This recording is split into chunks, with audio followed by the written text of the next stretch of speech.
There are people who are so fond of birds that they carry binoculars with them to national parks to watch birds. They call it their hobby. I call it loneliness. What a crap hobby to have. They call themselves avid bird watchers. Avid. They find it recreational. I find it nonsensical. What is so recreational about it? Watching a bird fly from point A to point B, sitting on their head on its way, and they find it relaxing. Those are essentially the same people that enjoy watching golf. Welcome to part 3 of the video on speed, time, distance. In the last video we solved two questions on obviously speed, time and distance. This is part 3, that was part 2. Let's solve two more questions that would test your understanding of the topic. Let's read the first question. Please pause the video and yourself try first. Okay. Two college friends, Melanie and Tom, started driving towards their college at 45 and 50 miles per hour respectively.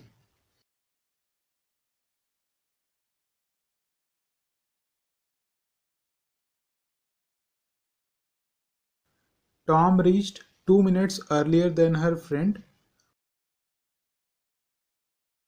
You might be tempted to assume the time taken by Tom to be t and that by Melanie to be t plus 2. Multiply these by their respective speeds, and since the distance covered by both is same, equate the two expressions to get the value of t. Trust me, all this is not even required. You could solve this question mentally in no time.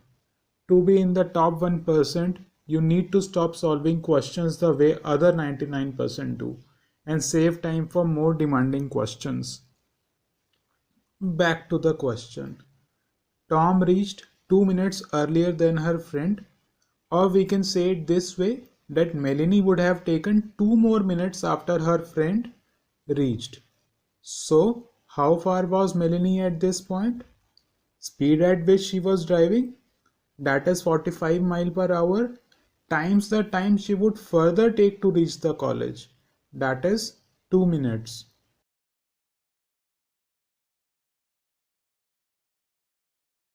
We need to divide this by 60 to convert it into hour. So she was 1.5 miles away from the college when her friend Tom had just reached the college. Now we can deduce, D for deduce, I am sure you heard that right. Deduce the time that Tom would have taken to reach the college. Since the difference in their speeds was 5 miles per hour, we can say that the distance between Melanie and Tom was increasing by 5 miles every hour, because Melanie was covering 5 miles less every hour than Tom was. So if they started together and were getting separated by a distance of 5 miles every hour, such that they ended up being 1.5 miles away when Tom had just reached, Tom must have taken 1.5 divided by 5 hours.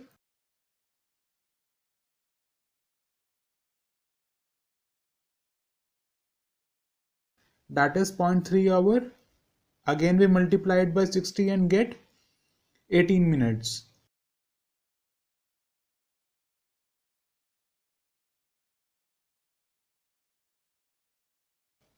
So now to find the distance of the college from the meeting point, you can either multiply the time taken by Tom, that is 18 minutes, by his speed, that is 50 miles per hour, or time taken by Melanie, that is 20 minutes, by her speed, that is 45 miles per hour.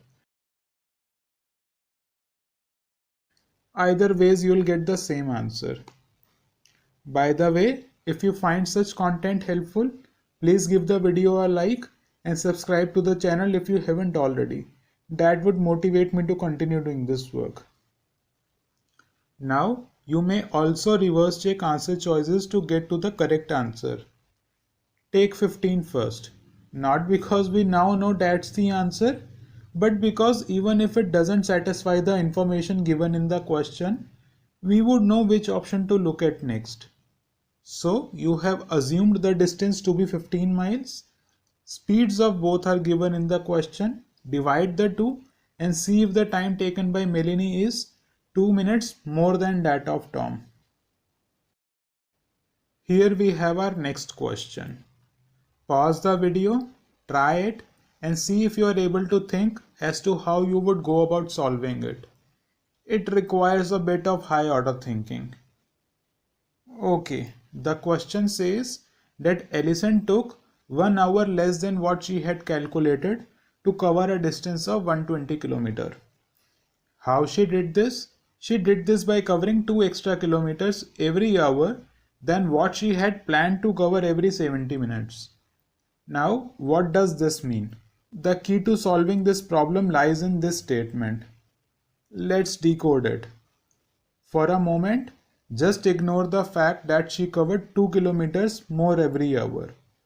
So, what she had planned to cover every 70 minutes, the same distance she is now able to cover in 60 minutes. Same distance. Now remember what we learned. When distance is constant, speed is inversely proportional to time. So, for her to be able to cover the distance that she had planned to cover in 70 minutes, in 60 minutes,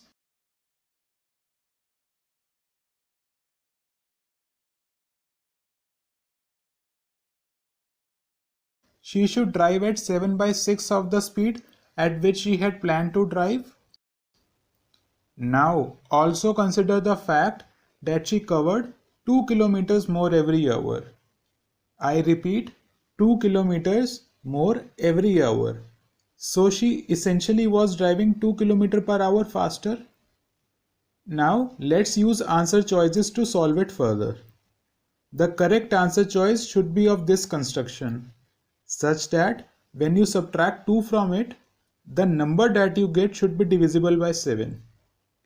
Moreover, the correct answer choice, that is Ellison's actual speed, should divide 120 completely. Alright, options A, C and D do divide 120, but only answer choice C, that is 30, is of the form such that when 2 is subtracted from it, the resultant number, that is 28, is divisible by 7. So we check option C.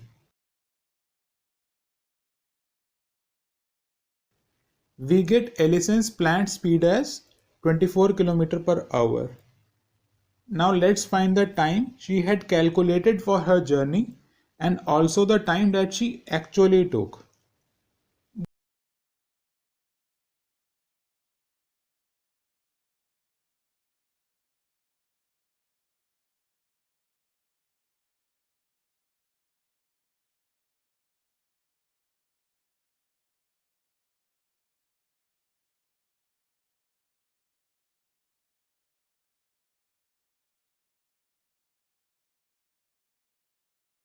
There is a difference of 1 hour which is in line with what is given in the question. Therefore, C is the correct answer. Now you might be thinking that we could have the value of actual time in decimal. Yes, you could, but it is highly unlikely that the value of Ellison's calculated time also ends with the same decimal such that when the two are subtracted, we get 1. I hope you're getting this point. So that was it for this video. Bye bye. Take care.